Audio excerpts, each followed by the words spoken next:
Hi there, Serial Trader here. So I'll just update you on what I'm doing with crude oil. So here's the weekly chart. Now I'm using my Thinkorswim to display this just because this is what I actually trade off of, even though the trading view chart may be more appealing on your phone.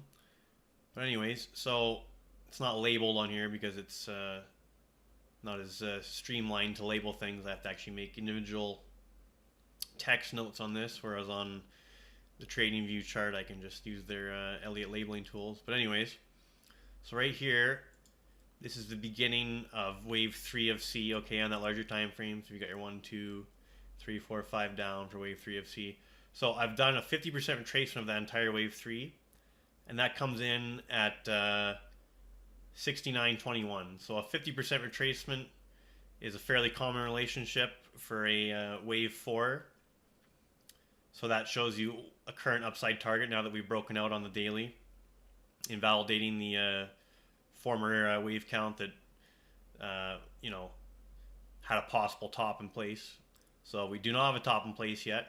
So now this is a likely upside target for a trade, is that 50% retracement of this overall decline.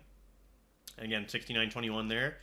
And then another Fibonacci relationship is the equality relationship. So we have this A wave up, we have our B wave triangle, and then projected up. So 100% of the distance traveled in wave A from the termination point of wave B gives a Fibonacci objective of 71.2.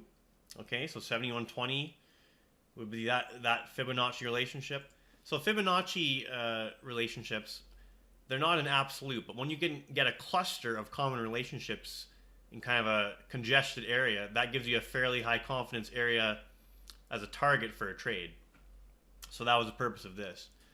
So let me now switch to the thing that I actually have done a trade on here. So this is USO, it's the United States Oil Fund. It largely tracks the price movement of crude oil. If you hold it for a longer period of time, like multiple months, you'll see a decay because every time the contract has to roll over from month to month, there's a certain cost in doing that.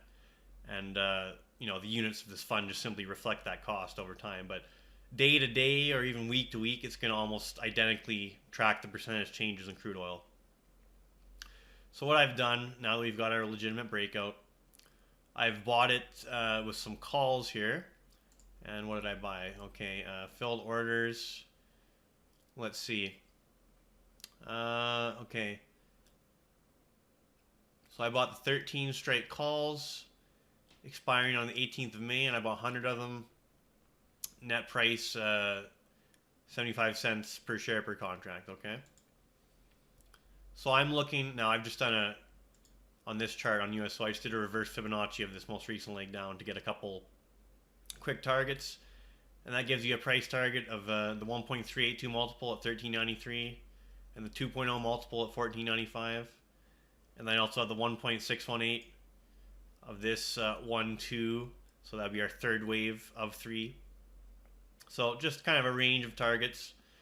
So you're looking for better than a double on this contract. That's what I'm looking for anyways. So 100% return, reasonably high probability of getting it. Nothing wrong with that. Then obviously you've actually limited your dollar risk by just simply what you chose to pay for the contract and how many contracts you bought. So hopefully that's helpful. Definitely short-term bullish here on crude while still being cognizant of the fact that we're searching for, on that larger term multi-year weekly chart, we're actually looking for a peak to form. But from a trading perspective, right now, upside it is. So hopefully that's helpful. Serial Trader signing off.